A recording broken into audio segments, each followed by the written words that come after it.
ফলতার তৃণমূল নেতা জাহাঙ্গীর খান ও তার স্ত্রীর নামে অন্তত 60টি সম্পত্তির দলিল পুলিশ হাতে পেয়েছে। প্রচুর টাকা জমি জমা রয়েছে স্বঘোষিত পুষ্পা এবং তার স্ত্রীর নামে। এবছর বিধানসভার ফলতা কেন্দ্র থেকে জাহাঙ্গীরকে প্রার্থী করেছিল তৃণমূল। তোলাবাজি, হুমকি, ভয় দেখানোর অভিযোগে আগেই নেপাল সীমান্ত থেকে গ্রেফতার করা হয়েছে ফলতার ত্রাস জাহাঙ্গীর খানকে। স্বামীকে পুলিশের হাত থেকে ছাড়াতে থানায় তাণ্ডব চালানোর চেষ্টার অভিযোগে গ্রেফতার হয়েছেন জাহাঙ্গীরের স্ত্রী সারিকা বিবিও। তদন্তে নেমে পুলিশের বিশেষ তদন্তকারী দল বা সিট জানতে পারে নামে বেনামে বিপুল সম্পত্তির অধিকারী ফলতার পুষ্পা ও তার স্ত্রী। হদিশ মিলেছে প্রায় 60টির মতো দলিলের। পুলিশের দাবি ফলতার একাধিক জায়গা জুড়ে রয়েছে এই বিপুল পরিমাণ সম্পত্তি। ইতিমধ্যেই সেসব সম্পত্তির তালিকা তৈরি করেছেন তদন্তকারীরা। কিভাবে এত সম্পত্তির মালিক হয়েছেন ফলতার ওই দম্পতি, কারো কাছ থেকে জমি, বাড়ি, ফ্ল্যাট কেনা হয়েছিল কিনা, কেনা হলে কত টাকায় কেনা হয়েছে এবং সেই টাকার উৎস কি, সবটাই জানার চেষ্টা করছে পুলিশ। যে অগাধ জমির মালিক তারা তো নিজেকে জমিদার ভাবতেন, তা ও জমিদার হতে গেলে জমির দরকার। তার জন্য অনেক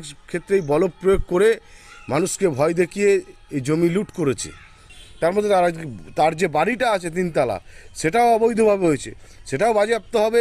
মানুষের কাছ থেকে কেড়ে নিয়েছে বা অবৈধভাবে তারা নিজের সম্পত্তি বাড়িয়েছে, তাও বাজেয়াপ্ত করে এই গুন্ডাদের বিরুদ্ধে যথাযথ আইন প্রয়োগ হবে, তারই ব্যবস্থা হবে। তাই জন্য আমরা এই প্রশাসনকে যথার্থ তদন্ত করবার জন্য আমরা লিখিতভাবে অভিযোগ করেছি।